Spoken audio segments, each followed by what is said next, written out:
शिक्षा के क्षेत्र से जुड़े हुए सभी मित्रों का एक बार पुनः स्वागत है आपके अपने चैनल ए कंप्लीट क्लास परिवार में। जैसा कि मित्र आप सभी लोगों को पता है कि आज की टॉपिक हमारी सेकंड टॉपिक है और आज की अपनी इस टॉपिक में हम यूपी डीएलएड यूपी बीटीसी के गणित शिक्षण सेकंड सेमेस्टर से चर्चा करने वाले हैं। सेकंड सेमेस्टर के गणित शिक्षण के बारे में संपूर्ण जानकारी आज हम लेंगे अपनी इस टॉपिक में। तो चलिए बिना किसी देरी के आइए हम बात करते हैं अपनी सेकेंड टॉपिक में।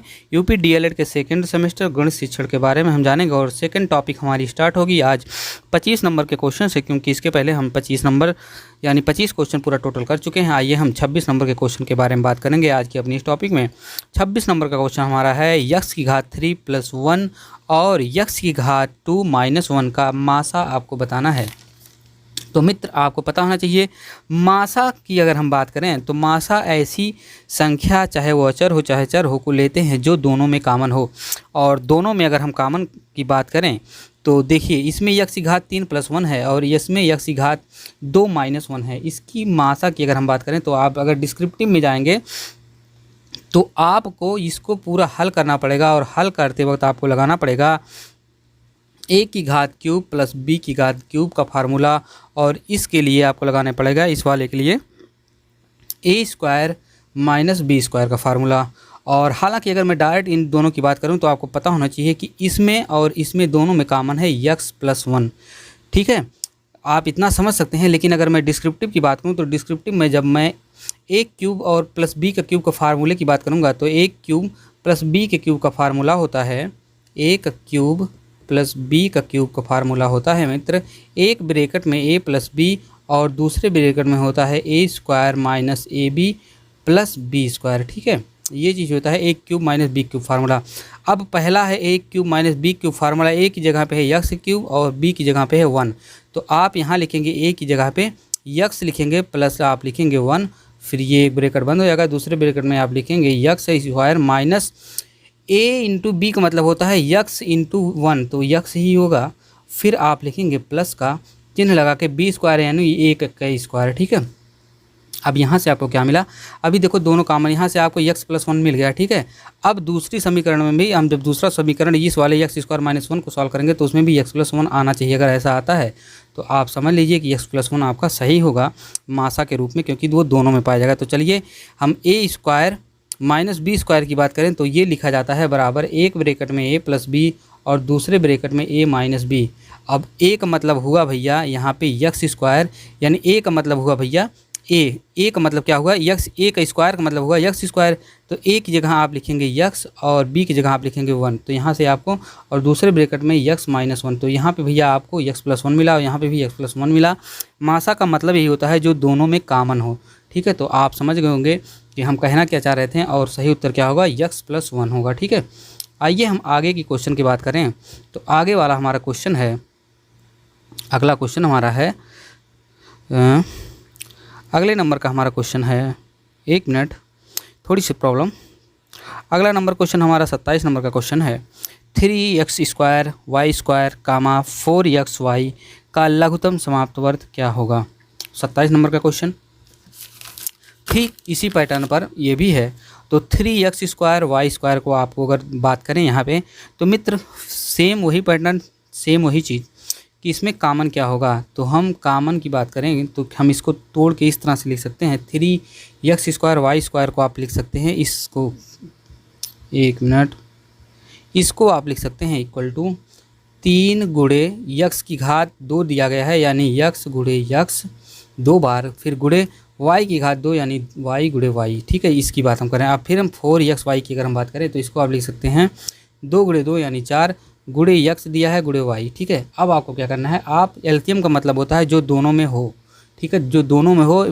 मासा का मतलब होता है जो दोनों में कॉमन हो, लेकिन एलसीएम का मतलब है कि जो दोनों में समान रूप से पाया जाए। जैसे इसमें 3 है तो इसमें मान लो 3 नहीं है लेकिन तब भी 3 लिया जाएगा। ठीक है, क्यों 3 लिया जाएगा, क्योंकि भैया दोनों को मिला के चीज़ें ली जाती हैं। ठीक है, तो दोनों को मिला के जब आप लेंगे तो लोवेस्ट, एलसीएम का मतलब होता है lowest common factor. Lowest common factor में हम क्या करते हैं कि जो संख्याएं प्राप्त होती हैं उन संख्याओं का आपस में सभी का गुणा करते हैं। तो 3 गुणे इसके बाद हम लेंगे 2 का गुणा करेंगे, 2 × 2 2 बार करेंगे।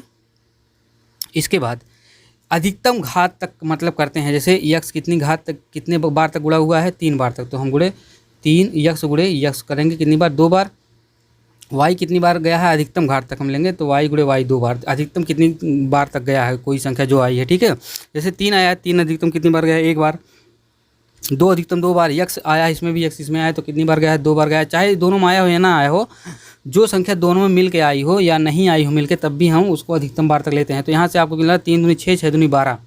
यहाँ से आपको मिल गया 12 और यक्स स्क्वायर 2 यक्स गुणे यक्स है, वाई गुणे वाई है, यानी 12 यक्स स्क्वायर वाई स्क्वायर आपको प्राप्त हो जाएगा यहाँ से। तो उत्तर आपका सा वाला हो जाएगा 12 यक्स स्क्वायर वाई स्क्वायर। आइए हम बात करते हैं क्वेश्चन नंबर 28 के बारे में। यक्स स्क्वायर वाई यक्स घात 3 वाई यक्स वाई घात 3 का एलसीएम। फिर यहाँ पे एलसीएम की बात करा तो फिर यहाँ से हम डायरेक्ट बात करते हैं कि जो सब में कॉमन हो तो मित्र इसमें आपको क्या हो जाएगा, यक्स घात 3 सब मतलब एलसीएम में होता है क्या है, इसमें जो सबसे बड़ी घात रहेगी जिसकी, ठीक है, वो चीज़ लेते हैं और मासा में सबसे छोटी घात लेते हैं, आप ये समझिएगा। तो इसमें सबसे बड़ी घात अगर हम यक्स की बात करें तो यक्स की घात सबसे बड़ी कितनी है, 3 है, ठीक है। और आगे हम बात करें तो वाई की घात सबसे बड़ी कितनी है, 3 है, ठीक है। तो हम यहाँ पे लेंगे यक्स की घात भी सबसे बड़ी 3 है और वाई की घात भी सबसे बड़ी 3 है। तो सबसे बड़ी घात लेते हैं तो हम लेंगे यक्स की घात 3 वाई की घात 3, ठीक है। आइए सेम चीज़ वही इसमें भी हुआ था, मतलब सबसे बड़ी घात इसमें भी लिया गया था। तो वाई घात सबसे बड़ी कितनी है, 2 है, यक्स की घात सबसे बड़ी 2 है और 4 और 3 का आपस में 4 संख्याओं का गुणा हुआ था, ठीक है, तो 12 हो गया था। उम्मीद करते हैं आप समझ गए होंगे। 29 नंबर की क्वेश्चन की बात करते हैं, 29 नंबर के क्वेश्चन की। यक्स घात 3 वाई घात 3 यक्स स्क्वायर कामा यक्स स्क्वायर वाई घात 3 कामा यक्स घात 4 वाई घात 4। तो इसमें डायरेक्ट आप लिख सकते हैं सबसे बड़ी घात यक्स घात 4 वाई घात 4 है, तो यही आपका सही हो जाएगा। हालांकि मासा की बात कर रहा है, अगर लासा की बात करता है तो यक्स घात 4 वाई घात सही 4 सही होता है, लेकिन मासा की बात कर रहा है तो मासा में सबसे छोटी घात लेते हैं। तो सबसे छोटी घात यक्स घात 2 है और वाई घात 2 है, दोनों सबसे छोटी घात है, यक्स घात 2 और वाई घात 2। तो इसमें यक्स घात 2 वाई घात 2 लेंगे। मासा की बात कर रहा है, यही लासा की बात करता अगर तो हम सबसे बड़ी घात लेते हैं, ये आप ध्यान दीजिएगा।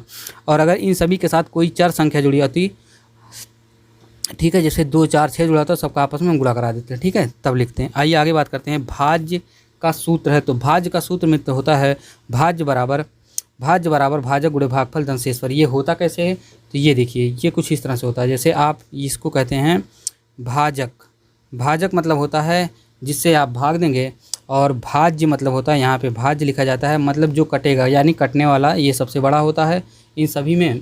और भागफल यहाँ पे आप भागफल का मतलब होता है जितनी बार आप भाग जाए, और शेषफल का मतलब होता है जो ना कटे, जो आखिरी में बच जाए। तो मित्र यही होता है। इसको जब आपस में आप गुणा कराएंगे तो आप लिखेंगे भाज्य, ये बराबर होगा किसके, भाजक, यानी इसके और इसके गुणा करेंगे, साथ में आप शेषफल जोड़ देंगे तो ये चीज़ आपको मिल जाएगी। ये आप ट्राई करके देख सकते हैं, गुणा भाग तो आपको आता ही होगा। सबसे छोटी प्राकृतिक संख्या की अगर हम बात करें तो मित्र आपको पता होगा कि प्राकृतिक संख्या 1 से स्टार्ट होती है और अनंत तक चलती है, और सबसे छोटी प्राकृतिक संख्या है 1।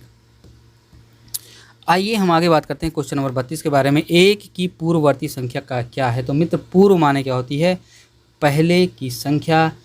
तो पूर्ववर्ती की संख्या अगर हम बात करें तो पूर्ववर्ती संख्या 1 की पहले की क्या होगी, 1 के पहले आता है 0, तो इसमें 0 हो जाएगा। अगर अनुवर्ती संख्या की बात करें तो मतलब बाद की संख्या यानी 2 हो जाएगा, अगर अनुवर्ती की हम बात करते हैं तो। आगे हम बात करेंगे क्वेश्चन नंबर 33 के बारे में। 101 से बड़ी क्रमागत संख्याएँ हैं, तो 101 से जब आगे आप बढ़ेंगे क्रम में तो आपको मिलेगा 102। सिंपल क्वेश्चन था। आगे हम बात करते हैं क्वेश्चन नंबर 34 के बारे में। 15 - 12 × 3 बराबर 15 × 3 - 12 × 3 किस नियम के आधार पर सत्य है, तो मित्र आपको पता होना चाहिए ये जो है ये व्यकलन पर गुणा का बंटन नियम है। देखिए व्यकलन पर क्या है, गुणा का बंटन नियम। एकदम 15 से गुणा हुआ है, फिर क्या है माइनस का सिंबल लग के 12 से गुणा हुआ है, यानी अलग अलग गुणा किया गया है। तो ये है व्यकलन पर गुणा का बंटन नियम, ठीक है, इसको बोलते हैं। आइए हम बात करते हैं क्वेश्चन नंबर 35 के बारे में। क्वेश्चन नंबर 35 हमारा है माइनस ब्रैकेट में -8 का योगात्मक प्रतिलोम क्या होगा। योगात्मक प्रतिलोम क्या होता है, मतलब योगात्मक प्रतिलोम का मतलब होता है अगर कोई संख्या प्लस में प्राप्त हो रही है तो आप उसको योगात्मक प्रतिलोम में जब परिवर्तित करेंगे तो वो माइनस में परिवर्तित हो जाएगी, अगर माइनस में है तो वो प्लस में।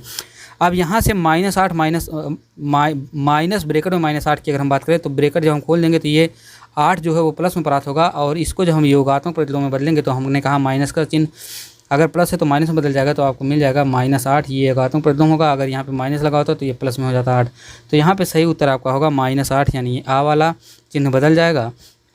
आगे हम बात करेंगे निम्नलिखित में से कौन सी परिमेय संख्या नहीं है। तो परिमेय संख्या का मतलब होता है भैया पी बाई क्यू, और पाई एक ऐसी संख्या जिसे आप पी बाई क्यू के रूप में नहीं लिख सकते। क्यों? क्योंकि पाई का मान निश्चित नहीं होता। पाई का मान आप माना जाता है, ये हमेशा पाई का मान माना गया है, निश्चित नहीं होता। 3.1415 ऐसे आगे आगे डॉट डॉट डॉट डॉट बढ़ता रहता है, ये निश्चित नहीं है पाई का मान, इसलिए पाई एक है। पाई क्या है? पाई परिमेय संख्या है, ठीक है, बाई परिमेय संख्या है। और आगे हम बात करेंगे बाकी सब अपरिमेय संख्या है, ठीक है, बाकी ये जो है सब ये अपरिमेय संख्या। पाई एक है जो परिमेय संख्या में लिया गया है।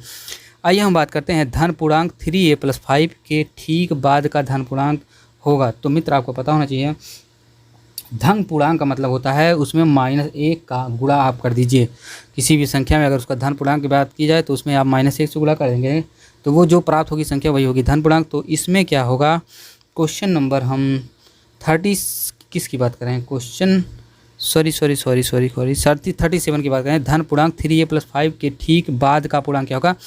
तो इसमें होगा आपका 3a के बाद ठीक बाद का पूर्णांक इसमें बात करा ना, तो इसमें होगा +1 जुड़ जाएगा, इसमें +1 जुड़ेगा भैया, -1 नहीं, +1 से +1 जुड़ जाएगा तो आपको 3a+1 यानी 6 हो जाएगा, ये वाला इसमें होगा। आइए आगे हम बात करते हैं 38 नंबर, निम्नलिखित में योगात्मक तत्समक होता है। तो मित्र योगात्मक तत्समक की अगर हम बात करें तो योगात्मक तत्समक क्या होता है, 0 होता है, ठीक है। किसी भी संख्या में अगर आप 0 जोड़ेंगे तो 0 ही प्राप्त होगा। आइए हम आगे बात करते हैं 39 नंबर क्वेश्चन के बारे में। 7/3 का योगात्मक प्रतिलोम क्या होगा। योगात्मक प्रतिलोम निकालने के उस संख्या में -1 से गुणा करेंगे, तो -1 से जब आप गुणा करेंगे 7/3 में तो ये हो जाएगा -7/3 और ये बावल आपका सही हो जाएगा। आइए हम बात करते हैं क्वेश्चन नंबर 40 के बारे में। x² - 1/x+1 का सरलतम रूप क्या होगा। तो आपको कुछ नहीं करना मित्र, इसमें क्या होगा, इसको आप तोड़ के लिख सकते हैं। x² - 1 को आप लिख सकते हैं x+1 और फिर दूसरे ब्रैकेट में x-1, ये होता है a² - b² का फार्मूला। अपान इसको लिख सकते हैं x+1 के स्क्वायर को, इसको 2 बार x+1 लिख सकते हैं एक ब्रैकेट में, x+1 दूसरे ब्रैकेट में आप इसको लिख सकते हैं। तो ये x+1 से कट जाएगा, ये पूरा आपको प्राप्त हो जाएगा x-1/x+1, इसमें आपका सही हो जाएगा आ वाला x-1/x+1। आगे हम जब बात करेंगे क्वेश्चन नंबर 41 पर, परिमेय संख्या -24/45 के समतुल्य संख्या है। तो मित्र समतुल्य संख्या की अगर हम बात करें तो दोनों को आपस में आप काट दीजिए, माइनस के चिन्ह लगाएंगे तो 8 से कटेगा 8 3 24 और 15 3 45 कट के आ जाएगा माइनस का 8/15, ठीक है।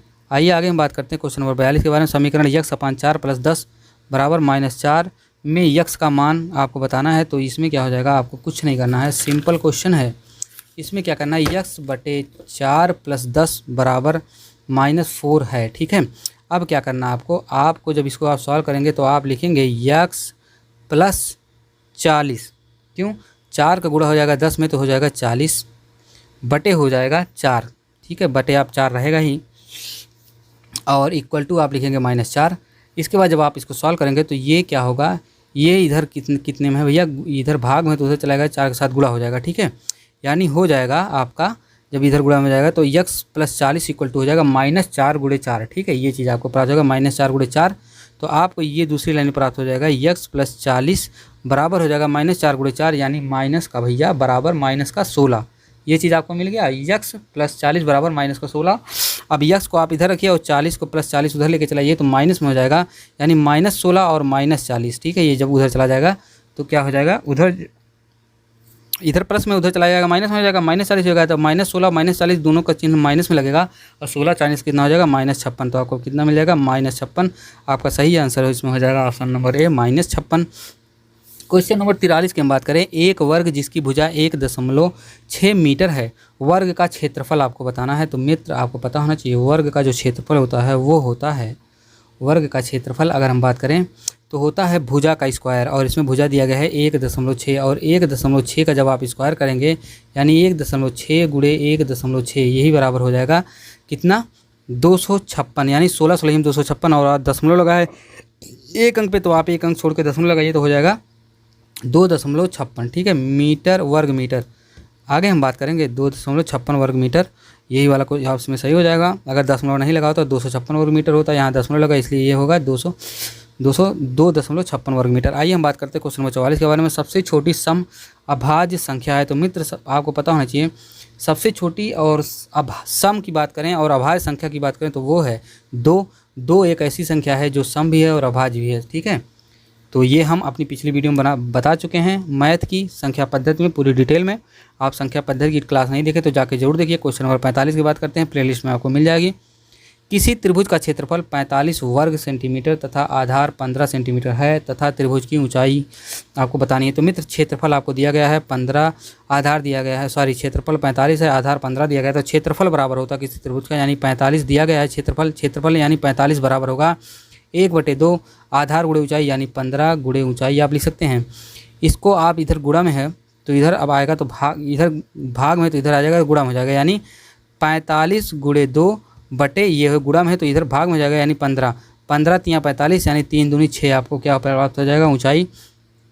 2018 में आया हुआ क्वेश्चन है और इसमें आपको 6 प्राप्त हो जाएगा, 6 सेंटीमीटर ऊंचाई। ठीक है।